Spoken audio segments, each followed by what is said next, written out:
Now we have a problem. What do we do? Well, this is an old rain jet valve. They're extremely difficult to find replacement parts for, or even the whole valve. So in this particular case, it makes sense to just replace the whole valve. And I'll show you how to do that.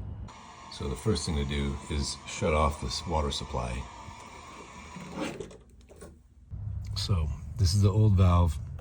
It's sticking open. It's not shutting itself off. So this is a female by female valve, you can see here. So what we'll do is I'll take the solenoid off so it's easier to unscrew some things. I'll dig this up, cut this off, and we'll get the old valve out and put a new one in. Okay, so I've taken off the solenoid. It's easier to work around, and then I've dug out around the valve here itself and revealed the lateral line here. So now I've got two options. Well, maybe not just two options. I might have more. One, I can cut the PVC manifold and abandon the T and put in a new one. So we've got a female by female rainbird here, and then the manifold would fit into this end right here on the right. I'll show you. So I would cut it here and abandon all this. This just goes out to a drain, and then glue this on there like that and put a male adapter there into the poly pipe. So that's one option, which would abandon the drain, but it'd be easy to get this on. Or another option would be to use a male by barb and simply take this out, cut this pipe, unthread this, and then thread in the male by barb into the PVC T here, and then add a little section of pipe and connect it to the lateral. So that's another option. But there could be yet another option. So let me get it fixed and I'll show you what I decided to do.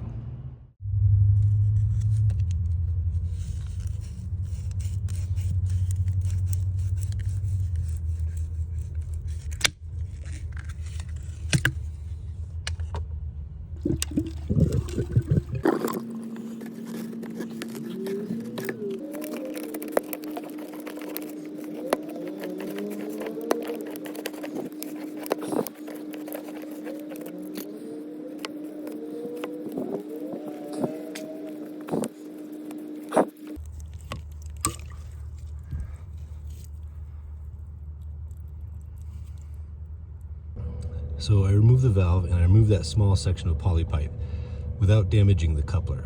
And I have another video that shows you how to do that. So to get this section of pipe off while saving the coupler is a little tricky, but you can do it. That didn't work. There you go. Okay, so I got my handy dandy utility knife here. So you want to have a sharp blade, and we're going to cut this right along here in a couple of areas so that it'll come off easily. What you have to be very careful of is you don't want to damage the coupler below it. So it's really easy to put a lot of pressure and just cut it, and it'll come off really quickly. But we're going to do light pressure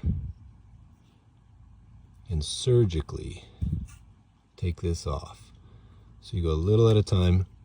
It takes a little bit of patience and a finesse so you don't cut anything below it. Do it again over here. If you hear buzzing in the background, it's mosquitoes. So that's fun. So just very carefully cutting this with patience. And you'll notice the edge up here and here where you're cutting it won't cut as deep as when you're over here. So be very careful to do that. Okay. So you'll get a feel for it. Then what you can do is start bending that. There you go. It comes right off. And if you look, there's not a single nick on that coupler. So now I've put a little bit more pipe on, put the clamps on, and this I'll cut down, but right now I left it a little long so I know exactly where to cut it. So here's what I'm going to use. So I've put a close nipple in here. This is a 1-inch diameter. I'm going to put it in the manifold down there, the PVC. But this piece here, this is a Spears female by female connector. So it's got these big fat O-rings here that help seal things off. And the reason for this is it helps maintenance in the future if I have to remove the valve or fix the manifold. So now I'm going to put this into the PVC T here. I'll go hand tight, and then I'll use a pair of pliers to get it a little extra tight, but not over tighten it because it can crack this if you go too tight. So now I take my valve and get it close in here with that swivel joint and see my pipe is just the right length. So one of the advantages of using this is I can insert this barbed fitting into the poly pipe, and then this side will be lined up and I just have to tighten that. Now you can swivel and turn these as long as they're not clamped, but I like to get this in and then I can tighten it up over here. So with the barb inserted, I can put this down here and it lines up very nicely with this, and I can tighten this on.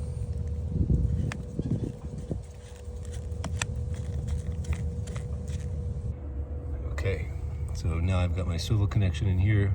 The nipple is tight, this is tight, and all these are clamped down here. The solenoid is off. Now I'm going to turn the water on and check it out.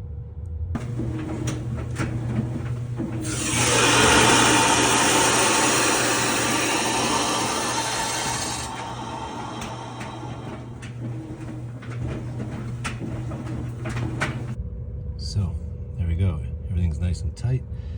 No leaks. This is good. That water's moving is because someone's running the dryer vent and it's blowing right into the manifold.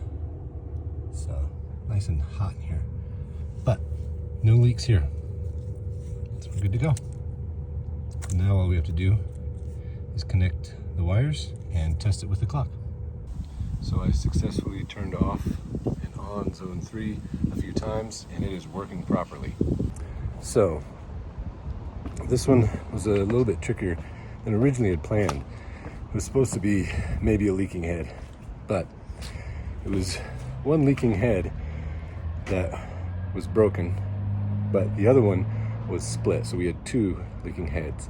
But the biggest problem was there was a broken valve that was not shutting off. And so it was the same valve that had those 2 heads. So there was a ton of water just pouring out of that zone. Well, I hope this video has been helpful, and if you like it, let me know. We'll look forward to seeing you in the next one, and until then, let's get back to work.